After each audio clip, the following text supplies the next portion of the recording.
Welcome to all my friends, students in physics class. Today, our topic is chemical effect of electric current. आज एक नए chapter का शुरुआत हो रहा है। नाम है चैप्टर का chemical effect of electric current.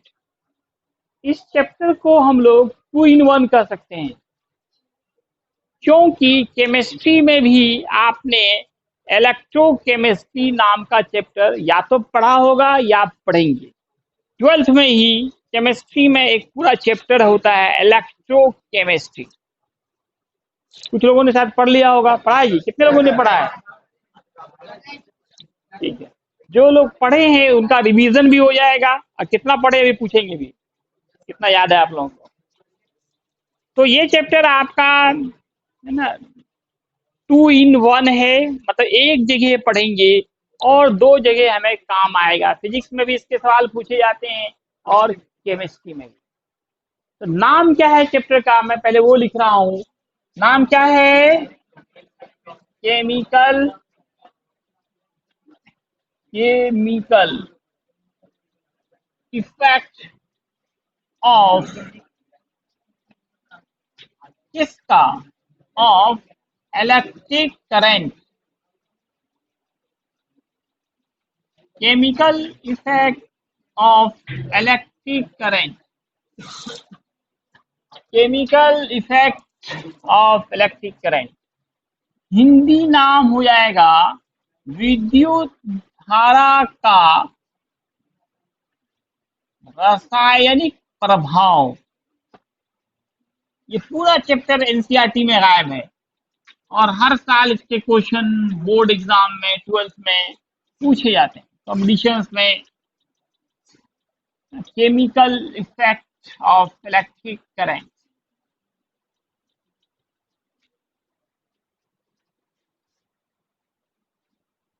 Eleven वाले जो घर बैठे हुए हैं, बनाइए इसको।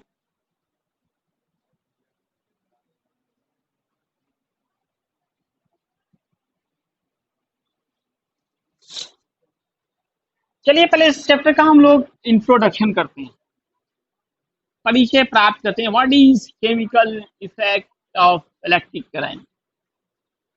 इस चैप्टर को हम शुरुआत एग्जाम्पल से ले रहे हैं। जैसे बात करें सोडियम क्लोराइड का वाटर सॉल्यूशन ले लें, सोडियम क्लोराइड का वाटर सॉल्यूशन, और उनसे इलेक्ट्रिक करंट पास करें। I4 क्या होता है? Electric current. क्या होगा यहाँ पर बता सकते हैं आप लोग? करंट पास करेंगे, क्या होगा? ये टूट जाएगा, स्प्लिट्स इनटू आयन। ये आयंस में टूट जाएंगे। बाबू लिखना बाद में, पहले समझ लीजिए। यहाँ क्या होगा? ये आयंस में टूट जाएंगे, Na+ हो जाएगा और Cl- होगा। इसी तरह से अगर हम लोग जिंक सल्फेट लेते हैं, करंट पास करते हैं, Zn++ और SO4 लिखते हैं। H2SO4 हो, सल्फ्यूरिक एसिड हो, इनके भी वाटर सॉल्यूशन से क्या होगा? H+, बैलेंस करेंगे, 2 डालेंगे और SO4- होगा। इस प्रोसेस को क्या कहते हैं? इस प्रोसेस को इलेक्ट्रोलाइसिस कहते हैं। This process is called electrolysis. और ऐसे सब्सटेंस का नाम होता है इलेक्ट्रोलाइट। हिंदी में पढ़े होंगे आप, विद्युत विच्छेदन, विद्युत अपघटन, विच्छेदित करना, तोड़ देना। करंट पास किए और सब्सटेंस कंपाउंड्स आयंस में टूट गए। इसी को हम लोग कहते हैं केमिकल इफेक्ट। केमिकल इफेक्ट, पूरा केमिकल चेंजिंग आ गया यहाँ पर। इसका नाम हो गया chemical effect of electric current. तो आप क्या कह सकते हैं इसका डिफिनेशन में, इंट्रोडक्शन में? When electric current passes through, pass करते हैं passes through water solution, water solution, जलीय घोल हिंदी में बोलते हैं, water solution of some substances. हर एक में ऐसा नहीं होगा, some substances, then it splits, ये टूट जाता है, splits into ions, ये आयंस में टूट जाते हैं। इसी इफेक्ट का नाम है this effect of electric current is called chemical effect of electric current, chemical effect of electric current कहलाता है। दिस प्रोसेस का नाम क्या है? ये तो इफेक्ट हुआ, और दिस प्रोसेस इज कॉल्ड,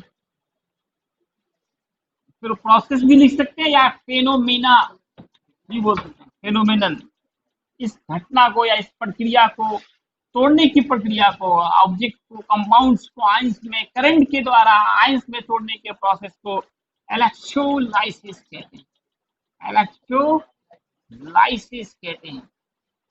और उस ऑब्जेक्ट को जो कि आयंस में टूट जाए, and that molecule and that substance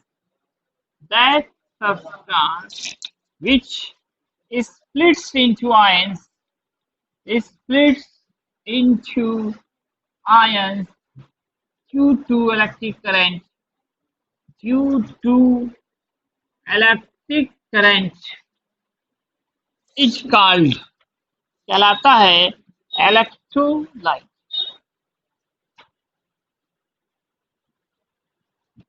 okay, example आप पहले ही देख चुके हैं। करंट पास कर रहे हैं, वाटर सॉल्यूशन होना चाहिए, ये आयंस में टूट रहे हैं, इसी प्रोसेस को हम लोग कहते हैं इलेक्ट्रोलाइसिस, हिंदी में विद्युत विच्छेदन, विद्युत अपघटन, और इस सब्सटेंस का नाम होता है इलेक्ट्रोलाइट। ओके, अब ये प्रोसेस कराना है तो इसके लिए कोई एक कंटेनर चाहिए, कोई बर्तन चाहिए, उसी में होगा ना। वो किसका होना चाहिए, गुड कंडक्टर या बैड कंडक्टर का? वो कंटेनर किसका होना चाहिए? अगर गुड कंडक्टर का होगा तो आप छुएंगे तो आप क्या मार देगा, करंट मारेगा ना। कैसे गुड कंडक्टर, कुछ सोचिए यार, वो किसका होना चाहिए? बैड कंडक्टर का बना होना चाहिए। आप देखिए आपके घर में जो बड़ा वाला बैटरा है, उसके अंदर कौन सा प्रोसेस है? इलेक्ट्रोलाइसिस हो रहा है ना। चार्जिंग के कंडीशंस में जब चार्ज करते हैं तो क्या देते हैं? करंट देते हैं, वो आयंस से टूट जाते हैं, वो आयंस प्रोड्यूस होता है। तो वो जो बैटरा है वो बाहर वाला, वो क्या दिखते हैं? रबर का बना हुआ है। वो किसका बना? बैड कंडक्टर का बना होगा। उस कंटेनर का एक स्पेशल नाम दिया गया है, क्या नाम है उसका? वोल्टामीटर। उस कंटेनर का नाम होता है वोल्ट मीटर, तो अलग होता है, ये वोल्टामीटर है, वोल्टामीटर। वोल्ट मीटर तो हम लोग पढ़े थे जिससे पोटेंशियल डिफरेंस नापते हैं, ये थोड़ा सा परिवर्तन हुआ। वोल्टामीटर क्या होगा? एक कंटेनर, वह कंटेनर, कंटेनर मतलब बर्तन कह सकते हो, इन विच जिसमें इलेक्ट्रोलाइसिस टेक्स प्लेस मतलब होना, होता है, उसी का नाम कहलाता है इज कॉल्ड वोल्टामीटर। वोल्टामीटर किसका बना होता है? किसका बना होगा? Bad conductor of electricity. मतलब जनरली जो कंसिस्ट होगा वोल्टामीटर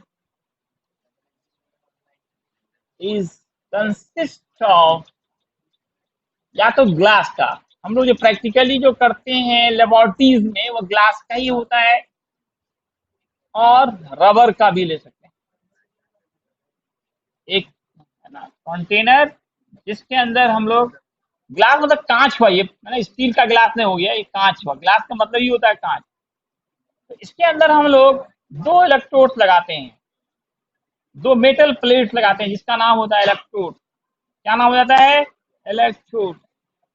एक को हम लोग निगेटिव पोल ऑफ सेल से जोड़ते हैं और दूसरे को पॉजिटिव पोल से जोड़ते हैं, और साथ में यहाँ आमीटर लगाते हैं ताकि पता चले कितना करंट जा रहा है। वोल्ट मीटर देते हैं कितना पोटेंशियल डिफरेंस है। इसी में वाटर सॉल्यूशन लिया जाता है किसी इलेक्ट्रोलाइट का। ये इलेक्ट्रोलाइट का वाटर सॉल्यूशन है, इलेक्ट्रोलाइट। किसी बर्तन का नाम, ये जो बर्तन जो देख रहे हैं जिसके अंदर आप कार है, यही है वोल्टामीटर, वोल्टामीटर। अब इसमें जो दो प्लेट लगे हुए हैं उसका नाम है इलेक्ट्रोड। दो मेटल प्लेट लगे हुए हैं, इसका नाम क्या है? इलेक्ट्रोड है। इलेक्ट्रोड कितने तरह के होते हैं यूसुफ? कौन कौन? क्या नाम होता है इसका? कौन सा कैथोड होगा इसमें से? जो निगेटिव से जुड़ा होगा वह कैथोड कहलाएगा, और जो पॉजिटिव से जुड़ा होगा वो एनोड होगा। ओके, इन दोनों का नाम। अच्छा ये बताइए, ये जो इलेक्ट्रोड है ये किसका बना होगा? गुड कंडक्टर या बैड कंडक्टर का?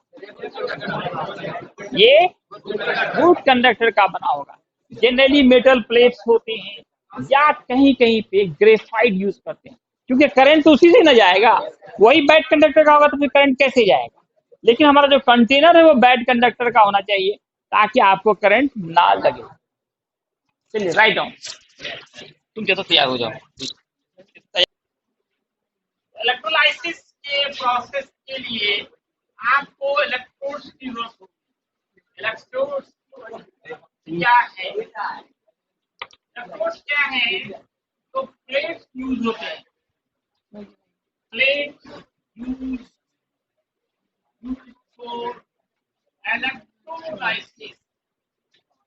इलेक्ट्रोलाइसिस के लिए जो प्लेट्स की जरूरत होती है, plate use for electrolysis is called, कहलाता है इलेक्ट्रोड।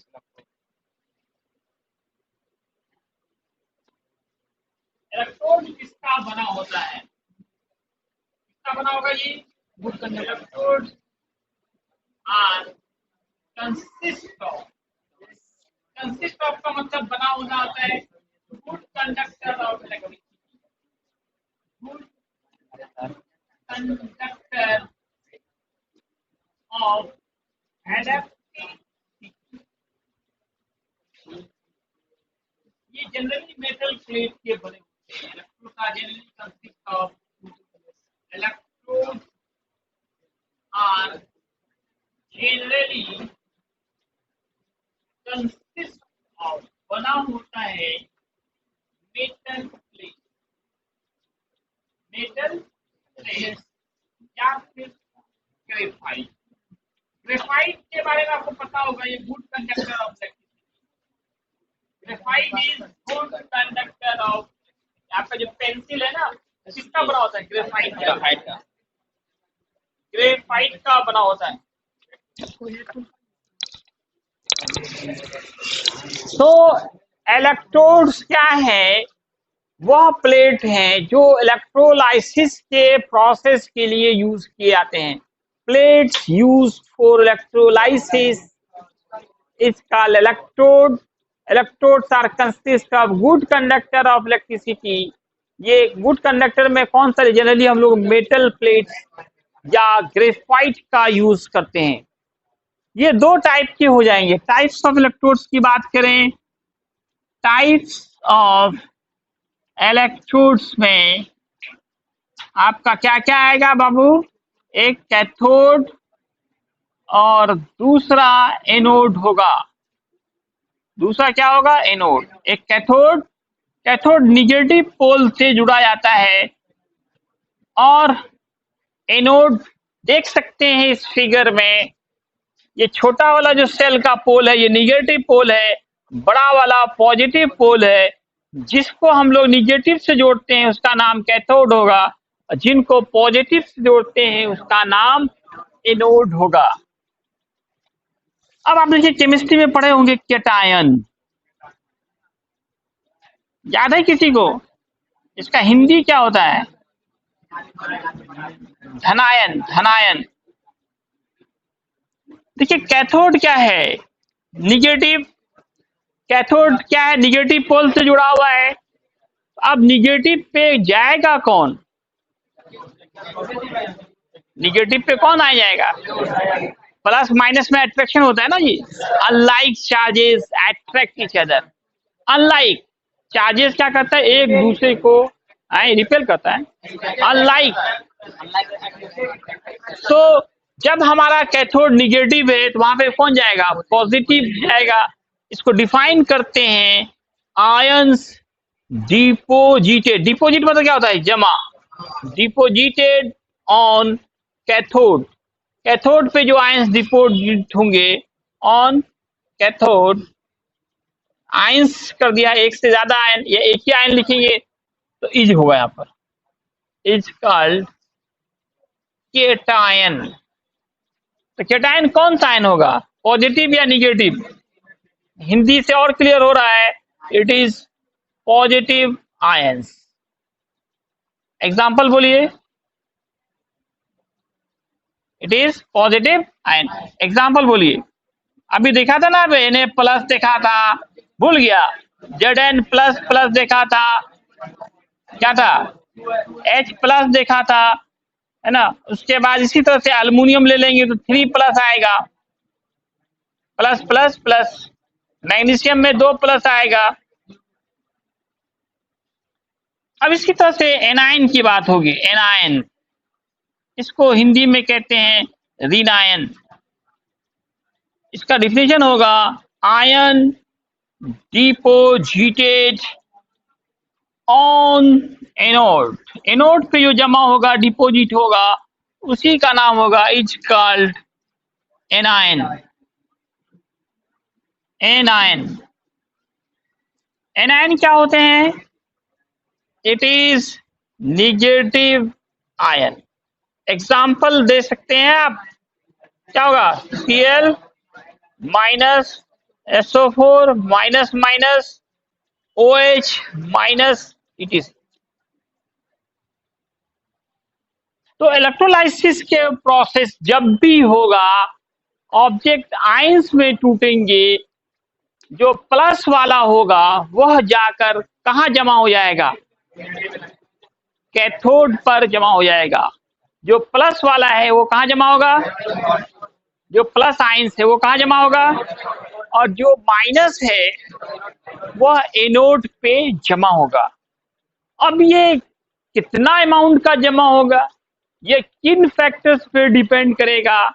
अमाउंट ऑफ सब्सटेंस जो डिपॉजिट हो रहे हैं कैथोड पे या एनोड पर, ये किन किन फैक्टर्स पर डिपेंड करेगा, इसको एक्सप्लेन किया फेराडे साहब ने।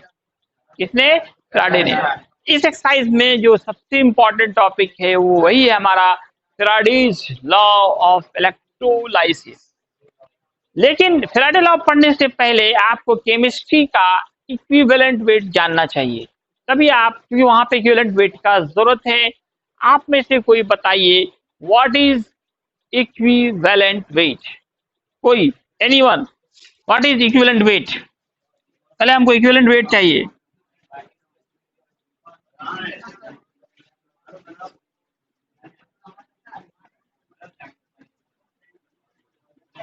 हिंदी में समतुल्य भार कहते हैं। समतुल्य भार।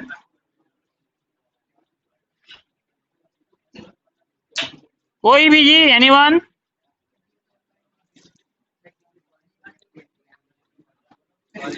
एक भी नहीं जानते हो? केमिस्ट्री के 5 चैप्टर में पढ़ाया जाता है इक्विवेलेंट वेट। मोल कंसेप्ट में, केमिकल बॉन्डिंग में, सॉल्यूशन में, एसिड बेस साल्ट में।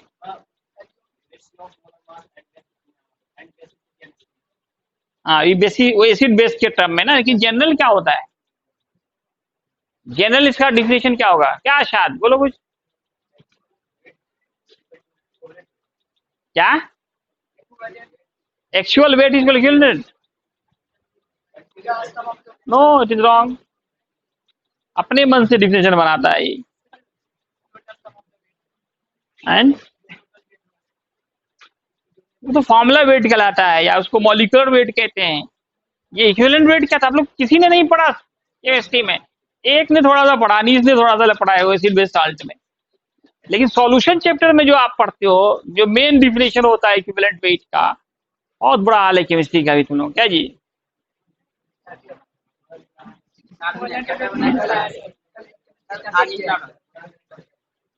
नहीं, मोल कंसेप्ट में भी इसको पढ़ाया जाता है इक्विवेलेंट वेट को। इक्विवेलेंट वेट को डिफाइन किया जाता है the amount of substance which reacts with 1 gram hydrogen or 8 gram oxygen और 35.5 ग्राम क्लोरीन। ये इसका मेन डिफिनेशन होता है the amount of substance which reacts with 1 gram hydrogen और 8 ग्राम ऑक्सीजन और 35.5 ग्राम क्लोरीन। अर्थात कि वह मात्रा जो हाइड्रोजन के 1 ग्राम से या ऑक्सीजन के 8 ग्राम से या क्लोरीन के 35.5 ग्राम से रिएक्शन करता है, वही उस सब्सटेंस का इक्विवेलेंट वेट कहलाता है। निकालने का तरीका क्या होता है कि जो उसका फॉर्मूला वेट होता है उनको वैलेंसी से डिवाइड कर देते हैं, फॉर्मूला वेट बाय वैलेंसी। तो कुछ लोग ये भी डिफिनेशन बोलते हैं the ratio of formula weight and valency, the ratio of atomic weight and valency, the ratio of molecular weight and valency, the ratio of ionic weight and valency, लेकिन नीचे valency होगा। सीधे बोलिए the ratio of formula weight and velocity. Formula weight बोलने से क्या फायदा है? एटम है तो एटॉमिक वेट हो जाएगा, है ना, मॉलिक्यूल्स है तो मॉलिक्यूलर वेट होगा, आयन है तो आयनिक वेट हो जाएगा। इसलिए इक्विवेलेंट वेट को दो तरह से डिफाइन करते हैं। मेन डिफिनेशन तो यही है कि किसी पदार्थ की वह अमाउंट, है ना, वह मात्रा जो हाइड्रोजन के 1 ग्राम से या ऑक्सीजन के 8 ग्राम से या क्लोरीन के 35.5 ग्राम से रिएक्शन करता है। So it is defined as the amount of substance, the amount of substance which reacts with 1 gram hydrogen और 8 ग्राम ऑक्सीजन और 35.5 ग्राम क्लोरीन इज कॉल्ड, कहलाता है इक्विवेलेंट वेट। उसी का नाम होता है इक्विवेलेंट वेट होता है। एक मिनट, इक्विवेलेंट वेट को क्या बोले? बोलिए, कुछ पूछ रहे थे आप लोग? नहीं, इसको डिनोट करते हैं ई से। It is denoted by capital E. Formula होगा ई का, formula wait, formula wait, formula wait. Actually formula mass होना चाहिए, लोग केमिस्ट्री वाले वेट बोलते हैं लेकिन होना चाहिए मास बाई वैलेंसी, क्योंकि हम लोग ग्राम में लेते हैं तो ग्राम में तो मास को मेजर किया जाता है, वेट को तो न्यूटन में नापते हैं। सब गड़बड़े पढ़ाया जाता है केमिस्ट्री में। ई बराबर F by V, F by V, F by V. तो इस पे क्वेश्चन भी आप लोग बना के दिखाइए, calculate equivalent weight, equivalent weight, यहाँ पे मास होना चाहिए एक्चुअल में, क्या इक्विवेलेंट मास होना चाहिए ऑफ एल्यूमिनियम। हाँ, फॉर्मूला तो वही होगा, एल्यूमिनियम। वेट तो होता ही नहीं ना, यहाँ पे होता तो मास है, लेकिन केमिस्ट्री वाले को मास और वेट में समझे ना तो नहीं आता है, जबकि दोनों बिल्कुल क्या है, अलग चीज है। Weight is a force, weight is a force, mass is the amount of substance. चलो इसको लिखो और इसको बना के दिखाओ।